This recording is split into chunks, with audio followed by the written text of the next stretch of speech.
প্রেমে বিচ্ছেদ হওয়ার কারণে যদি তোমার মরে যেতে ইচ্ছে করে, তবে বাড়ির আশেপাশের কোনো হাসপাতালে গিয়ে দেখে এসো মানুষ একদিন বেঁচে থাকার জন্য কতটা লড়াই করে। সামান্য অভাবে যদি তুমি দিশেহারা হয়ে পড়ো, তবে রাতের আধারে রাস্তার দুই পাশে ঘুমিয়ে থাকা মানুষগুলোকে একবার দেখে এসো, যাদের পেটে নাই ভাত, মাথার উপরে নাই ছাদ, শরীরে নাই কোনো ভালো কাপড়।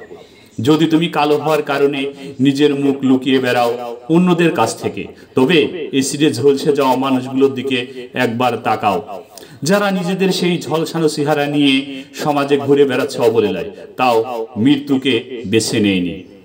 মেয়ে না হয়ে ছেলে হলে ভালো হতো, কিংবা ছেলে না হয়ে মেয়ে হলে ভালো হতো, যদি তোমার কাছে এগুলো মনে হয়, তবে আমাদের সমাজের তৃতীয় লিঙ্গের দিকে, অর্থাৎ প্রচলিত অর্থে যাদেরকে হিজড়া বলা হয়, তাদের দিকে তাকাও, সেই মানুষের দিকে তাকাও যারা নিজেদের পরিবার থেকে বিতাড়িত, মা বাপ ভাই বোন যাদের কোনো পরিচয় দেয় না, তারাও জীবন চালিয়ে যাচ্ছে সমাজের সাথে তাল মিলিয়ে। যদি নারী বলতে টাকা লোভী, স্লোনাময়ী, ধোঁকাবাজ মনে হয়, তবে নিজের মায়ের দিকে তাকাও, যে তোমার বাবার অভাবের সংসারে না খেয়ে না পড়ে তবুও ধনী কাউকে বেছে নেয়নি। তোমার বাবার অসংখ্য অভাবের মধ্যে তোমাদের মানুষ করার জন্য মাটি কামড়িয়ে তোমার বাবার সংসারে পড়ে আছে তোমার মা।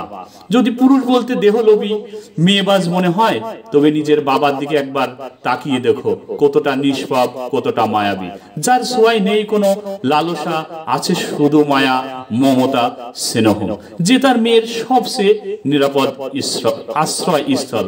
তাই পুরুষ বললে সবাই খারাপ না। নিজেদের মধ্যে যদি কখনো অহংকার এসে পড়ে, তবে কোনো কবরস্থানে ঘুরে এসো, যেখানে তোমার চেয়ে বড় বড় জ্ঞানী, সুন্দরী এবং সফল ব্যক্তিরা মাটির নিচে শুয়ে আছে। মাটির নিচে কোনো অহংকার নাই, সেখানে কোনো জ্ঞানী নাই, সেখানে কোনো ধনী নাই, সেখানে কোনো ছেলে নাই, সেখানে কোনো মেয়ে নাই। সবাই সমান জায়গায় সমান পজিশনে ঘুমিয়ে থাকে, সেখানে কোনো অহংকার কাজ করে না। প্রতিষ্ঠিত নিয়ে কোনো হাহাকার নেই, ধনী নিয়ে কোনো হাহাকার নেই, জ্ঞানী নিয়ে কোনো হাহাকার নেই, সুন্দর বা সুন্দরী নিয়ে হাহাকার নেই।